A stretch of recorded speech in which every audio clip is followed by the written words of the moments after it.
falamma ja'ahum bil haqq, dan setelah Nabi Musa datang kepada mereka bil haqq, dengan kebenaran, dengan membawa kebenaran, min indina, dari sisi kami. Jadi rasul-rasul ni dia datang daripada Allah. Ingat kalau ada orang yang berhujah, ini kita ambil pengajaran tuan-tuan sejarah ni bukan kita baca, nak baca tarikh nak baca sejarah-sejarah, peristiwa-peristiwa. Al-Quran ni bukan buku sejarah tuan-tuan. Siapa yang minat sejarah bila sekolah menengah, minat sejarah? Paling tak minat sekali sejarah. Saya boleh tak minat sekali, tapi ambil sejarah juga. Apa nak buat dia paling tak minat sekali. Pasal apa? The way kita diajar sejarah macam gitulah. Sejarah ni Quran bukan macam gitu. Saya kalau nak ceritakan sejarah, ginilah terjadi gini. Quran bukan itu. Dia datang ada message dia. Dia ada message. Jadi pembawa kebenaran, orang-orang yang benar ni, dia datang. Kalau zaman Nabi, dia bawa daripada Allah SWT. Sama ada ayat-ayat Allah ataupun mukjizat daripada Allah, dia bawa. Kalau ulama-ulama yang benar, dia datang ni, dia bawa daripada Allah SWT. Dia cakap bukan cakap dia. Dia cakap semua Al-Quran dengan hadis. Itu dia. Dia tak cakap diri dia. Ada seorang ulama ni, dia dituduh sesat. Dia dituduh sesat oleh Syekh. Syekh ni di India. Dia tuduh ulama ni. Dia kata ulama ni sesat, kau jangan ikut gini. Satu hari anak murid dia datang. Bagi dia buku. Ini cerita benar tuan-tuan. Dia Google. Syekh boleh baca tak buku ni? Buku Syekh ni baca, subhanallah, ini buku baik sekali. Semua ayat hadis semua yang baik dia baca. Siapa ulama ni? Saja je sedih tu koyakkan dia punya nama dia punya dapat. Itulah nama ulama yang kau cakap tu. Itu nama yang kau cakap sesat. Benar ke Syekh tu? Sampai bertaubat kepada Allah SWT. Dia tak pernah baca pun kitab ulama tu. Ada kelas-kelas, dalam kelas-kelas saya, kadang ini kuliah tak macam kelas dia mereka boleh bertanya. Oh ulama ni sesat. Saya tanya dengan awak dah baca kitab dia tak? Tanya. Awak dah baca kitab dia tak? Tak baca pun. Tak baca pun. Itulah. Jadi tuduh, main tuduh. Awak tuduh ulama, maka awak akan disesatkan. Sampai bila pun awak takkan jumpa kebenaran. Kalau awak asyik tuduh ulama. Jadi dia datang ni, para anbiya ni datang dengan kebenaran min indina, dari sisi Allah SWT. Begitu juga dengan ulama-ulama hak, ulama-ulama yang benar, dia datang dengan Al-Quran, dengan sunnah, dengan kebenaran daripada Allah SWT dan daripada Rasul. Kita pula yang cakap dia sesat pula. Ini nak jaga-jaga tuan-tuan. Ini nak berhati-hati mulut kita. Qalu, mereka berkata, bila datang Nabi Musa kepada mereka berkata, qalu qtulu abna alladhina amanu ma'am. Mereka pun berkata, bunuhlah anak-anak lelaki orang-orang yang beriman yang mengikutinya. Wastahyu nisa'ahum, dan bunuhlah, biarkanlah hidup perempuan-perempuan mereka. Tengok tuan-tuan. Jadi kita tahu sebelum Nabi Musa datang, terjadinya pembunuhan anak-anak, bayi-bayi lelaki. Kita dah tahu tentang kisah tu. Firaun bermimpi. Dia kata Firaun bermimpi bahawa kerajaan dia akan diguling oleh anak Bani Israel, seorang daripada Bani Israel. Lepas tu terus dia suruh bunuh. Dan Nabi Musa ni lahir pada waktu tahun yang disuruh bunuh. Mula-mula Firaun arahkan setiap tahun bunuh, setiap masa lah. Tapi bila lihat, dia cakap menteri-menteri dia komplain, kalau kita bunuh habis ni, kita dah tak ada lagi orang-orang lelaki, hamba-hamba dah tak ada. Mereka memperhambakan Bani Israel, habislah Bani Israel.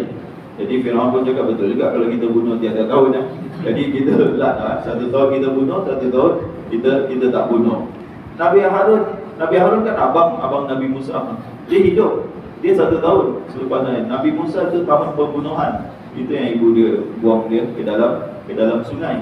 Nabi Harun kan ada, macam mana nama Nabi Harun boleh hidup pula. Dia 1 tahun. Waktu kata ulama, dia tak kena pada tahun yang diperintah bunuh. Itu kita tahu sejarah tu. Sekarang bila Musa datang, Nabi Musa datang, adakah ini pembunuhan yang kedua? Itu ulama bincangkan. Adakah ini pembunuhan yang kedua? Kalau pembunuhan yang kedua ni, kalaulah sama tak tujuan dia dengan pembunuhan yang pertama? Ini dah datang orang yang mencabar dia. Kalau dulu tak ada Nabi Musa pun tak ada, jadi tak tahu siapa yang akan jatuhkan kerajaan dia. Ini Nabi Musa datang mencabar kerajaan dia. Dia dah tahu ni orang dia. Kenapa nak pergi bunuh budak-budak lagi? Kenapa nak dibunuh budak-budak? Jadi ini kata ulama, ini dalam kitab tafsir kata ulama, pembunuhan, ada yang cakap ini pembunuhan pertama. Dia khilaf lah ulama. Ada yang cakap tak, yang ini yang pembunuhan yang pertama, cuma Allah masukkan dia. Tapi saya cenderung kepada pendapat ulama yang kedua. Dia kata tak, ini pembunuhan yang kedua. Ini pembunuhan yang kedua, dan tujuan dia bukan seperti tujuan yang pertama tu. Tak nak melahirkan anak-anak yang akan jatuhkan kerajaan dia. Tujuan yang kedua ni adalah untuk apa ni? Untuk macam sekarang Israel bunuh budak-budak tu. Budak-budak sekarang dah berapa? 10,000 kan? 10,000 kanak-kanak dibunuh. Kanak-kanak dibunuh. Tujuan dia untuk melemahkan semangat pejuang-pejuang. Untuk melemahkan semangat dan untuk mengatakan bahawa apa? Inilah nasib malang kau. Kerana support Nabi Musa. Sama juga macam sekarang. Ini masih nasib malang yang menimpa kamu kerana kamu support Hamas. Kerana kamu support Hamas, ini nasib yang padah. Orang Islam cakap ini salah Hamas lah. Hamas pergi serang, kenapa pula? Ada juga suara sumbang cakap macam gitu.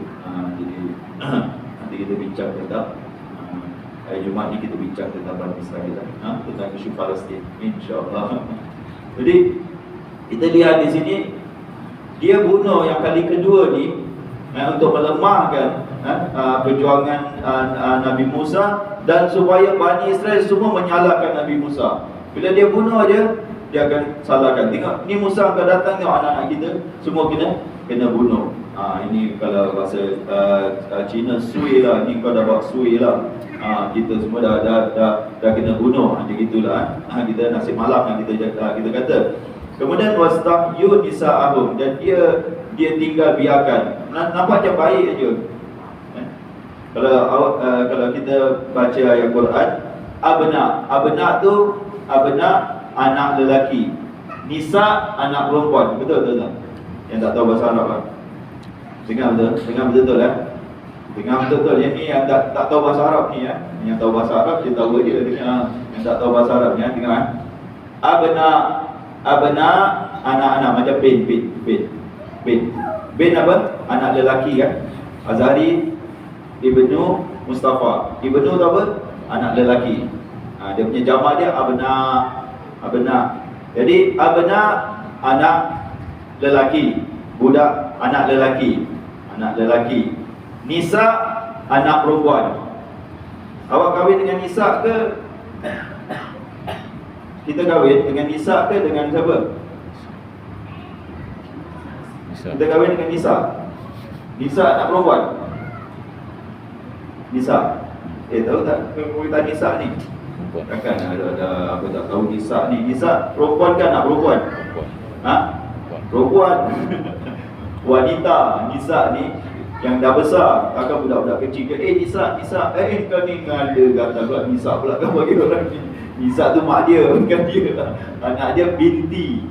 Kan dia cakap Maryam binti Azhari, binti banat. Kalau dalam bahasa Arab banat. Jadi lawan abna, lawan dia banat. Abna, banat. Tapi yang ni abna Nisa. Kenapa Nisa ni? Lawan dia. Tapi diterjemahkan anak-anak perempuan. Kan? Mana ada anak-anak perempuan Nisa pula. Kita hidupkan anak-anak perempuan.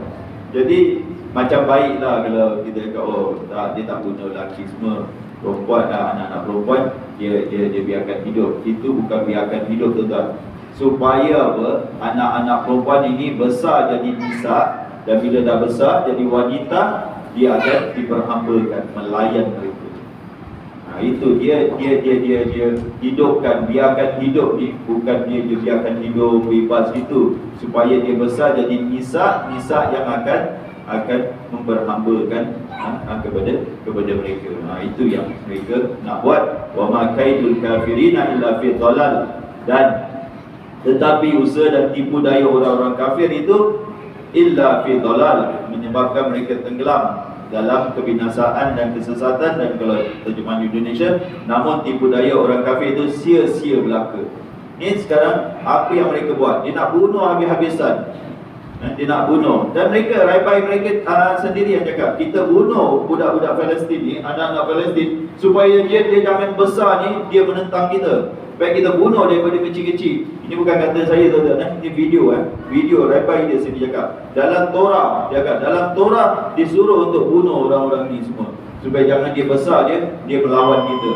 Jadi kita bunuh mereka. Sama je, tuan-tuan. Macam mana? Dulu dia yang kena Bani Israel, sekarang dia jadi Fir'aun. Kenapa?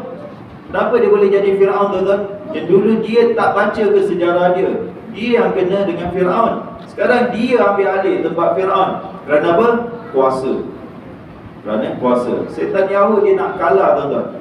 Dia nak hampir-hampir dia nak dipenjarakan, tapi dia nak tetap berkuasa. Dia mulakan perang ni. Ini dia nak kuasa. Kerana kuasa dia semata-mata. Sebab itu orang dia pun tak terima tindakan dia ni. Dia nak kekal kuasa, dia nak kekal berkuasa. Dia nak kena charge di mahkamah setan Yahud ni. Allahu Akbar. Jadi kita tengok sejarah berulang.